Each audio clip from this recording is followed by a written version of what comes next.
Há promessas que nascem na luz e outras que são gestadas na escuridão. Promessas divinas que, ao tocar a terra dos homens, se distorcem em desespero e conflito. Esta não é a história do herói da fé, mas do fantasma que assombra sua herança. A história de Ismael, o filho da sombra, nascido de um erro marcado por uma promessa que não era sua. Abraão e Sara, envelhecidos, ouviam a promessa de Deus ecoar no silêncio de seus anos sem filhos. Uma promessa de nações que parecia um fardo, uma ironia cruel em sua vida estéril. Cada dia era uma batalha contra a dúvida, contra o tempo que os devorava, contra a esperança que se desfazia em cinzas. Naquele desespero, a cultura ofereceu uma solução, uma rota de fuga para a promessa que parecia impossível. Sara entregou sua serva egípcia, Agar, a Abraão. Não foi um ato de generosidade, mas de desespero. Uma transação fria que plantou a semente da discórdia, uma decisão que ecoaria por gerações. O nascimento da promessa humana se tornou o início da tragédia. Com a gravidez, Agar se sentiu superior. Sara, humilhada em sua própria casa, a desprezou. A casa de Abraão, antes um lar de fé, se tornou um campo de batalha, onde o orgulho de uma e a amargura da outra se enfrentavam silenciosamente. O ciúme é um veneno. Naquele lar, o ciúme de Sara se manifestou como uma fúria silenciosa. Ela passou a afligir Agar, tornando sua vida um inferno. Agar, grávida e desamparada, fugiu. Não para a liberdade, mas para o deserto, para a solidão e o abandono. No deserto, no vazio, Deus a encontrou. O anjo do Senhor se manifestou não com alegria, mas com um propósito amargo. Dê à luz um menino e o chame de Ismael, pois o Senhor ouviu a sua aflição. Ismael, Deus ouve. Um nome que é um lembrete permanente da dor e do abandono. Ismael nasceu na escuridão, aos 86 anos de Abraão. Mas sua presença não trouxe paz, apenas acentuou a tensão. Ele era o primogênito, mas não o herdeiro. E então, o milagre. O nascimento de Isaque, o riso de Sara, o filho da promessa, nascido da fé. O contraste entre os dois era um abismo. Um herdeiro da luz, outro da sombra. Quando Isaque nasceu, Ismael estava com 13 anos de idade.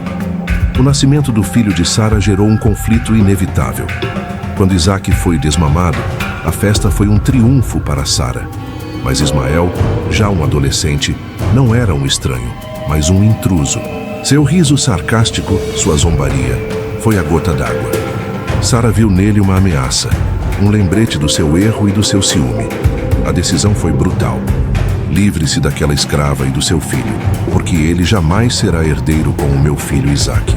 Gênesis 21, 9 e 10. Abraão orou e Deus lhe disse: Não se perturbe por causa do menino e da escrava. Atenda a tudo o que Sara lhe pedir, porque será por meio de Isaque que a sua descendência há de ser considerada. Mas também do filho da escrava farei um povo, pois ele é seu descendente. Na manhã seguinte, Abraão pegou alguns pães e uma vasilha de couro cheia d'água, entregou-os a Agar, e tendo-os colocados nos ombros dela, despediu-a com o menino. Então, Agar parte, vagando pelo deserto de Berseba. O deserto não perdoa. O pouco que tinham se esgotou rapidamente. A água, a vida, se transformou em areia. E a morte se tornou uma presença real e palpável. Agar, a mulher que um dia desprezou sua senhora, agora estava completamente desamparada, com um filho que morria em seus braços. A pior dor para uma mãe, ver seu filho morrendo. Agar o deixou debaixo de um arbusto murcho, não para o abandonar, mas para não testemunhar sua morte. E ali, na escuridão do seu desespero, ela clamou. Não para Abraão, não para Sara, mas para um Deus que ela mal conhecia. O Deus que ouve o aflito respondeu, não com água, mas com uma voz. Não temas, Agar, Deus ouviu a voz do menino onde ele está. E foi nesse instante que os olhos de Agar se abriram. O poço estava ali, bem na frente deles. A salvação não veio do céu, mas da terra. Uma provisão para os exilados, um milagre para os perdidos. O deserto que quase os matou, os tornou fortes. Ismael se tornou um arqueiro habilidoso, um líder destemido.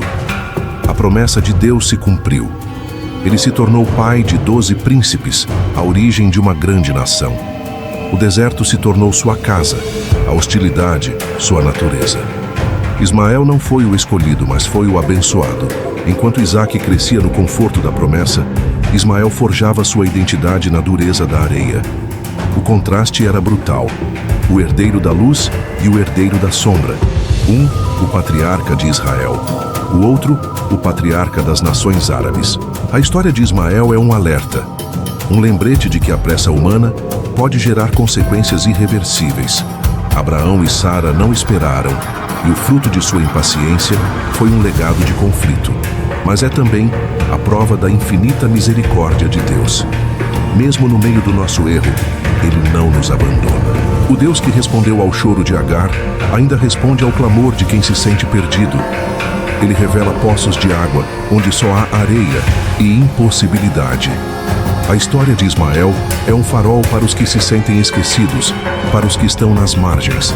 É a prova de que a misericórdia de Deus se estende além dos limites que nós humanos impomos. Ismael não foi o herdeiro principal, mas sua história é um capítulo essencial no grande livro da fé. Ele nos lembra que a vontade de Deus não está presa às nossas limitações. Ele nos mostra que a graça não é apenas para os perfeitos, mas também para os que erram. Sua vida, marcada pela sombra, é o testemunho mais claro de um Deus que ouve o aflito e nunca esquece seus filhos. Ismael cresceu e ficou vivendo no deserto de Parã. Ele se tornou flecheiro e se casou com uma egípcia. Gênesis 21, 20 e 21. Ele teve 12 filhos, que se tornaram os patriarcas de 12 tribos ismaelitas, que teria originado os povos árabes. A filha de Ismael se casou com Esaú, filho de Isaque. Ismael parece que se reconciliou com a família de seu pai. Ele atendeu o funeral de seu pai, junto com Isaque. Gênesis 25, 7 e 9. Então quem é Ismael? O filho esquecido? O erro de Abraão? Ou o testemunho vivo de um Deus que, mesmo nas trevas do deserto, é um Deus que vê e ouve? A resposta está na sua própria história. Uma história de sombras e de luz, de dor e de redenção. Uma história que ecoa até hoje, nos lembrando que no final a promessa de Deus é maior que qualquer falha humana. Se gostou desse vídeo, já deixa seu like, compartilha com quem precisa ouvir essa história e se inscreve no canal para não perder os próximos vídeos cheios de histórias bíblicas que vão mexer com seu coração. Fiquem com Deus.